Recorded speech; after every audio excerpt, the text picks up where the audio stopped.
স্থলপদ্ম গাছে যে ফুল হয় সেই ফুলে একটা মজার ঘটনা ঘটে।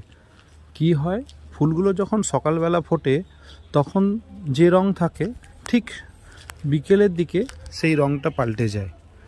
সাদা রং থেকে আস্তে আস্তে আস্তে আস্তে তোমরা যদি লক্ষ্য করো সারাদিন, তাহলে দেখবে গোলাপি ধারণ করতে থাকে এবং একদম শেষ বেলায় পুরোটা গোলাপি হয়ে যায় ও ফুলটা ঝরে যায়।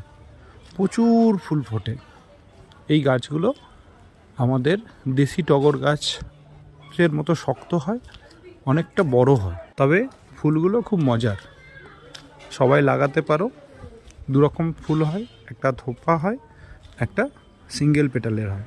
এটা সিঙ্গেল পেটালের স্থলপদ্ম গাছে খুব বেশি যত্ন লাগে না।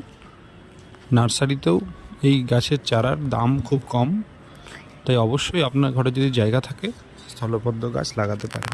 Thank you for watching.